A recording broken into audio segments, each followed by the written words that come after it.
Hello friends, this is still 1K Empire YouTube channel where I do with education.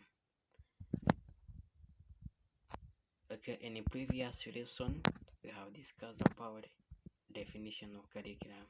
Let's now continue with models for curriculum designer. Developers' methods of approach, writers' personal points of view, community needs and composition, the influence of other writers, and even the nature of particular educational system have often led to design of various models. Some components or elements seem common among most of curriculum models.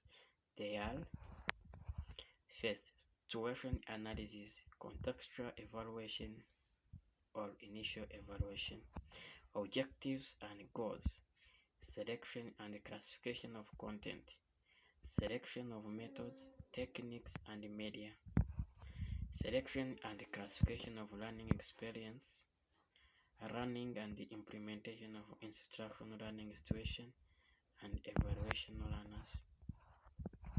The fact is that these models are either not comprehensive or not discriminatory enough, cannot be utilized on all curriculum levels, or cannot be applied in every particular educational system and community. So let's continue with the components of curriculum designer for micro curriculum development. It is a component which will apply to the deviant design will also depend on the level or area or sector in which the curriculum developer is involved. Curriculum committee at the national level will consider goals and the core contents, where the subject teacher will use nearly other components from goals, objectives, content handling, and media to methods and evaluation in micro curriculum development situation. The components are mainly situation analysis, goals, objectives, outcomes, selection, and the handling of core and learning content, selection of teaching methods, and evaluation. So let's discuss all these components. First, let's start on situation analysis. What is situation analysis? Situation analysis is often based on the set broad educational goals and philosophies of life. Phrases such as the following are examples of these goals: to help develop a well-rounded individual, to enrich the spirit, to develop basic skills, to help develop a well-informed citizen, and to develop certain values in the learner.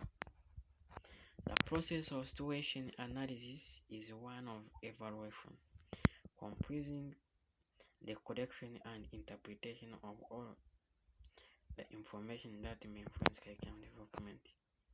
This process may serve as starting point for curriculum development, but it should also take place on ongoing basis in order to be able to make ongoing adjustments.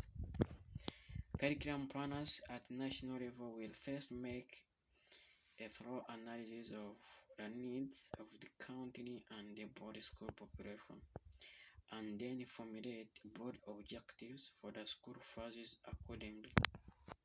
The subject teacher, however, will make analysis of a specific class, grade, a learner, and use the result in a micro-curriculum development for the instructional learning situation.